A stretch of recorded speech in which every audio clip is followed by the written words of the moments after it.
Assalamualaikum warahmatullahi wabarakatuh. Alhamdulillahirabbil alamin wa bihi nasta'inu ala umuri dunya waddin wa ala alihi wa sahbihi ajmain. Untuk kali ini saya akan membahas tentang keberhasilan belajar. Apa sih yang dimaksud dengan keberhasilan belajar? Nah, untuk selanjutnya saya akan membahas tentang keberhasilan belajar. Keberhasilan belajar yaitu proses pencapaian tujuan pembelajaran oleh peserta didik dalam bentuk perubahan pengetahuan, sikap, dan keterampilan. Faktor-faktor yang mempengaruhi keberhasilan belajar yaitu ada dua. Yang pertama faktor internal dan yang kedua faktor eksternal.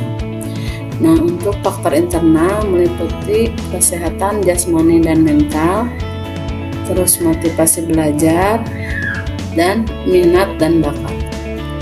Faktor eksternal yaitu yang pertama lingkungan keluarga dan sekolah, yang kedua metode mengajar guru, dan yang ketiga sarana dan prasarana belajar. Indikator keberhasilan belajar yang pertama nilai akademik yang meningkat. Secara lebih rinci, nilai akademik yang meningkat merujuk pada yang pertama peningkatan hasil belajar, yaitu siswa atau mahasiswa menunjukkan kemampuan yang lebih baik dalam memahami dan menguasai materi pelajaran. Dan yang kedua nilainya yang lebih baik dari hasil ujian, tugas, atau proyek menunjukkan peningkatan nilai yang signifikan. Terus yang ketiga IPK yang lebih tinggi. Di perguruan tinggi peningkatan nilai akademik seringkali ditunjukkan dengan IPK yang lebih tinggi. Terus selanjutnya peningkatan kemampuan. Siswa atau mahasiswa menunjukkan peningkatan kemampuan dalam memecahkan masalah berpikir kritis dan menganalisis informasi. Dan selanjutnya peluang yang lebih baik. Nilai akademik yang meningkat dapat membuka peluang lebih luas untuk melanjutkan pendidikan ke jenjang yang lebih tinggi, mendapatkan beasiswa atau memperoleh pekerjaan yang lebih bagus.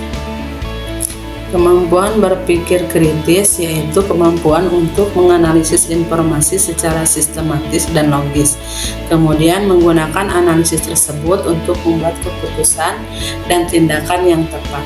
Ini melibatkan kemampuan mengevaluasi informasi, mengidentifikasi argumen yang kuat atau lemah, dan mengembangkan pemahaman yang lebih mendalam tentang suatu topik.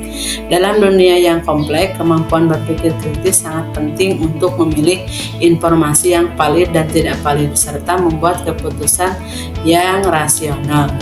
Berikut adalah beberapa aspek penting dari kemampuan berpikir kritis, yaitu yang pertama harus ada analisis, terus evaluasi, terus ada penarikan kesimpulan, penjelasan, dan regulasi diri. Yang ketiga yaitu kemandirian dalam belajar, yaitu kemampuan individu untuk belajar secara aktif dan bertanggung jawab tentang terlalu bergantung pada orang lain, melibatkan inisiatif, disiplin, dan kemampuan untuk mengatur diri sendiri dan dalam proses pembelajaran.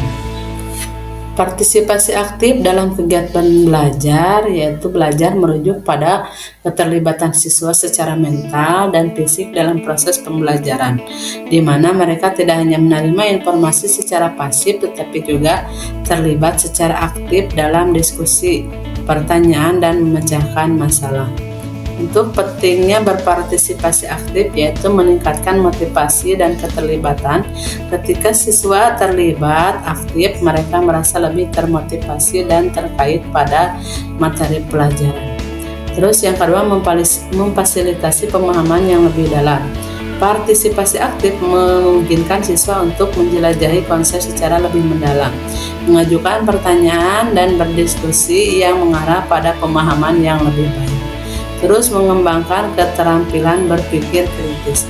Siswa diajak untuk berpikir kritis, menganalisis informasi, menyusun argumen, dan memecahkan masalah yang merupakan keterampilan penting untuk kehidupan sehari-hari. Selanjutnya membangun keterampilan sosial.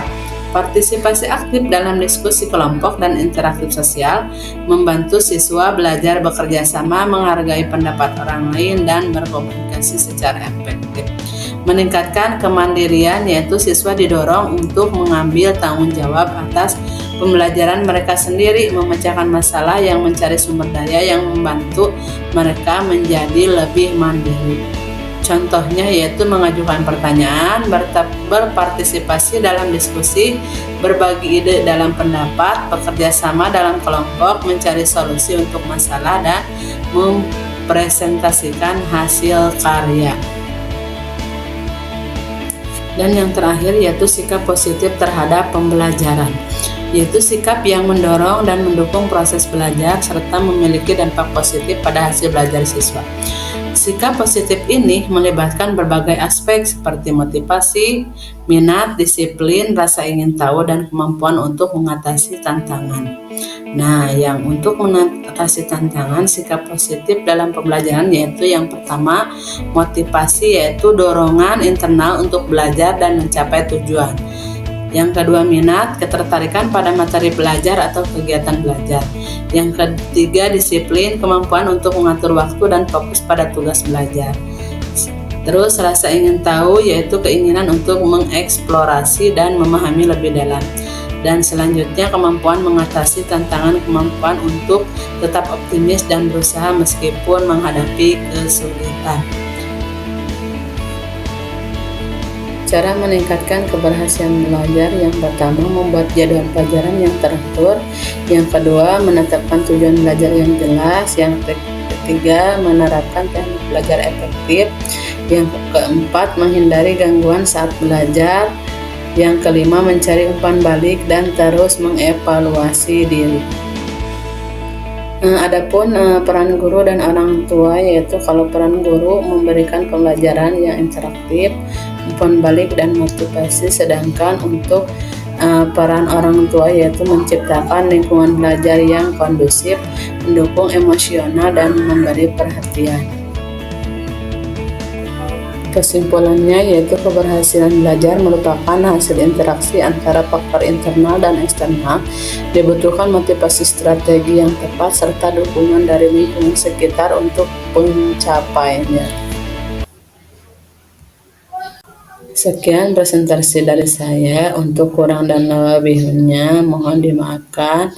Wabillahi taufiq wal hidayah. Wassalamualaikum warahmatullahi wabarakatuh.